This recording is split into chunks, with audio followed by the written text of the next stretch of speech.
Honda Prelude SI. We haven't put all the fun at your fingertips. There's a little something for your right foot.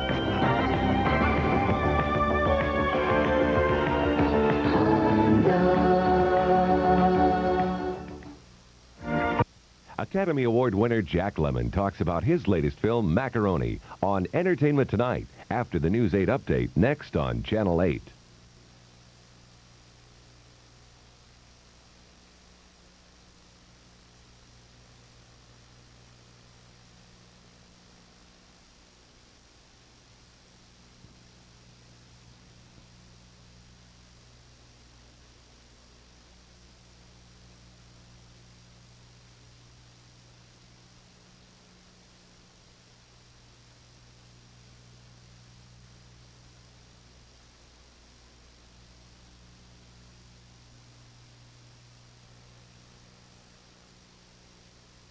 For a transcript of tonight's broadcast, send $3 to Journal Graphics, Box 2020, Ansonia Station, New York, New York, 10023.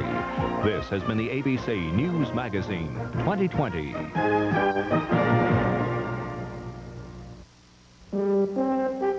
The strategic guide to the summit continues. Tomorrow, David Brinkley examines the lessons of history, how summit successes and failures could affect next week's important meeting. Follow the moves to the summit on ABC's World News Tonight with Peter Jennings. USA is already on the way to South America, scene of a devastating volcanic eruption. The stars and bars continue to stir controversy at South Grand Prairie High School. And President Reagan paints a positive picture of the upcoming summit.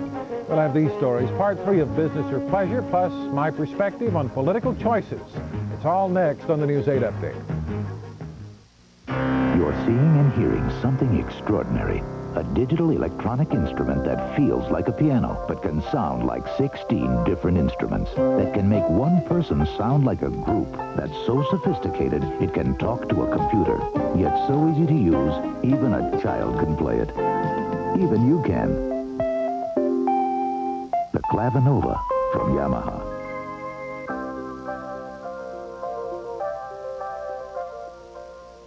We're here to introduce a new sandwich for folks who like to eat right. It's the water chicken from Whataburger. She says it's pure chicken breast. That's good for you. With fresh tomatoes and lettuce on a whole wheat bun. And that's good for you, too. And she says it's the biggest and best tasting chicken sandwich around. That's not too good for the chicken. It's the great big taste you're hungry for. I won't say a word. I don't mind working hard, but I'll tell you how I feel. I work an honest day, and I want an honest deal. This week, Safeway is saving you lots of money all over the store. Good deals on the kinds of things you need the most. Check it out in this week's ad. I work an honest day, and I want an honest deal. Safeway, America's favorite food store. The spirit of Texas on air.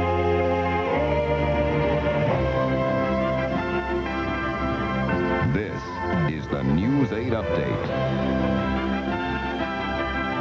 with Tracy Rowlett, John Criswell, Troy Dungan with weather, and Dale Hansen on sports. Survivors of a South American volcanic eruption could be found standing in groups, dazed, in shock. Somehow they escaped the torrents of mud and ash which cascaded into mountain valleys.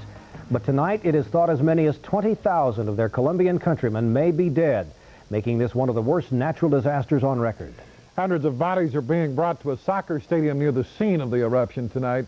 Colombia's president is appealing for solidarity as a frantic search for survivors continues. ABC's Ron DePaulis reports.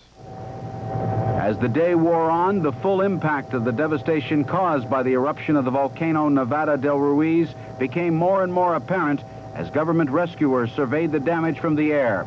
Hardest hit was the town of Armero, 100 miles west of the Colombian capital of Bogota, which was buried under a sea of mud unleashed by the volcano's melted snow cap. The torrent of water and mud mixed with volcanic ash tore through the town, laying waste everything in its path. Survivors from the coffee-growing town of 50,000 climbed trees, clung to rooftops, and huddled together, waiting to be rescued. For those caught out in the open, it was a long, painful ordeal. Getting to the scene overland was difficult for rescue workers because the avalanche of mud buried roads leading to the town. Survivors pulled from the mud were evacuated and taken to rescue centers where Red Cross workers cleaned their encrusted bodies. By evening, the death toll had been placed at 4,000 confirmed, with the total expected to climb to more than 15,000. If the estimates of dead prove to be correct, the volcanic eruption will rank as one of the deadliest in this century. Ron DePaulis, ABC News.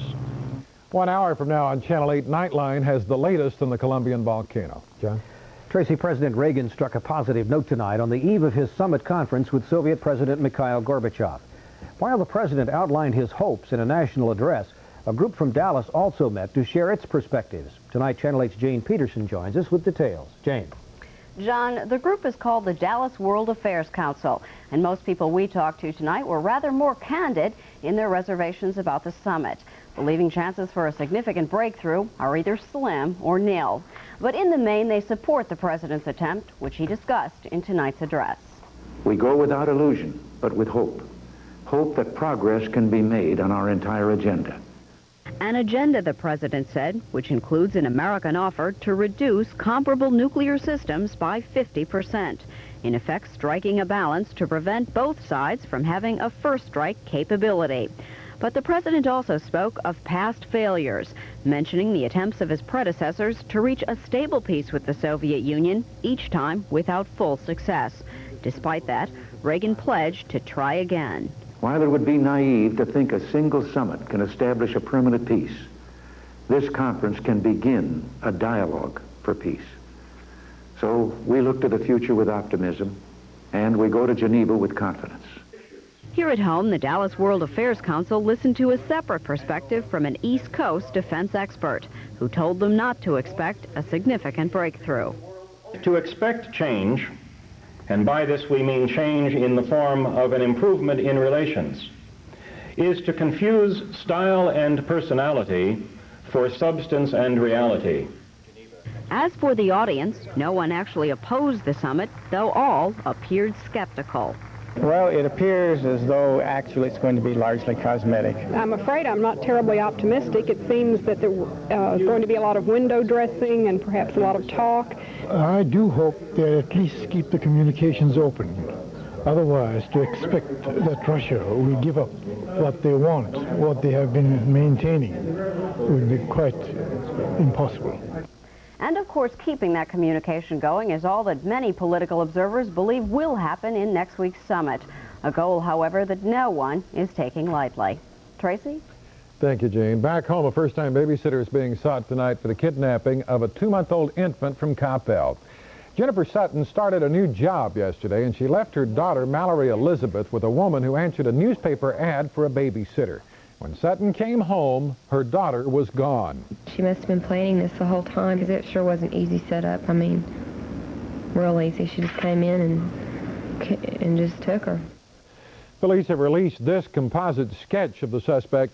The woman is described as between 30 and 50 years old, 5 feet 5 inches tall, weighing about 150 pounds. She always wore something around her head.